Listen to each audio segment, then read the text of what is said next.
কি করে? যার গ্রহদোষ লেগে থাকে বা আর্থিক উন্নতি হয় না, অনেক সমস্যা দেখা যায়, এমন ক্ষেত্রে গ্রহদোষ যদি কাটাতে পারেন খুব উপকার হবে। আপনি নিজেই এই প্রয়োগগুলো করতে পারবেন। একটি ভিডিও দেওয়া হয়েছিল গ্রহদোষ কিভাবে কাটাবেন আপনার বাড়িতে।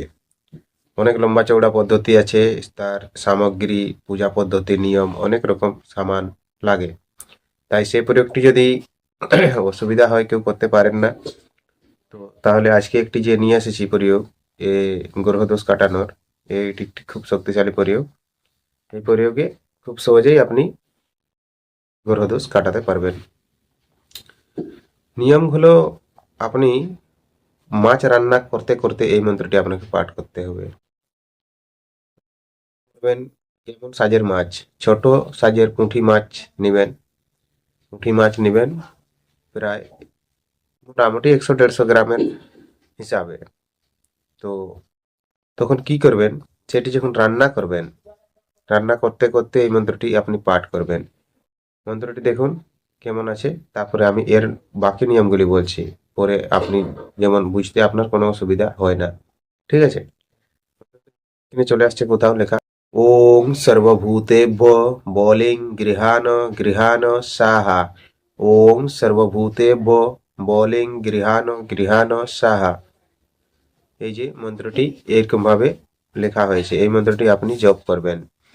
তো কতবার করবেন তার নিয়ম হচ্ছে, পাঠ করতে করতে যতক্ষণ পর্যন্ত আপনার মাছটি রান্না হবে না, ততক্ষণ পর্যন্ত আপনি এইভাবে পাঠ করতে থাকবেন আর মাছটি রান্না করতে থাকবেন এই মন্ত্রটির সাহায্যে।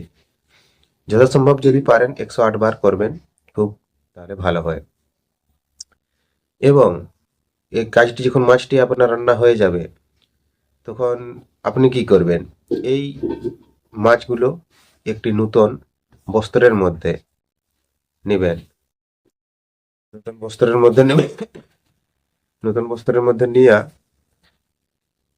তাতে ধূপ নিতে হবে, ধূপ এবং ফুল, ফুল আর এই যে মহুয়া, মহুয়া মদ, আর একটি প্রদীপ এবং দক্ষিণার পয়সা দিয়া রাত্রিকালে কি করতে হবে, কোনো চৌরাস মাথায়, যাকে দচ্চকি বলা হয় বা অন্যান্য জায়গায় অনেক রকম বলা হয়ে থাকে, চৌরাস্তা যেখানে হয়, চারিদিক থেকে রাস্তা মিশে থাকে, সেইখানে এইটি কি করবেন, পুঁতে দিবেন, মাটি খুঁড়ে একটু সেখানে পুঁতে দেবেন।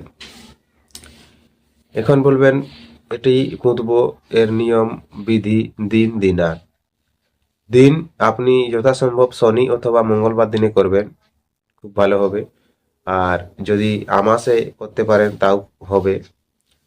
তো যথাসম্ভব আমি বলি যে আপনি শনি অথবা মঙ্গলবার দিনে এই প্রয়োগগুলো করুন, খুব আপনার উপকার হবে আর আপনার গ্রহদোষ নিবারণ হয়ে যাবে। আর অন্যান্য মন্ত্র নিয়ে আসবো আপনাদের সম্মুখে, আপনারা সঙ্গে থাকবেন, পাশে থাকবেন, ভিডিও দেখতে থাকবেন, ভিডিওকে লাইক করবেন, চ্যানেলকে সাবস্ক্রাইব করবেন। তাহলে দেখা হবে আবার নতুন ভিডিওতে। ততক্ষণ পর্যন্ত আপনি আপনার খেয়াল রাখবেন, যেমনভাবে বললাম এরকমভাবে এটি প্রয়োগ করবেন, গ্রহদোষ কেটে যাবে। নমস্কার, জোহার, ধন্যবাদ।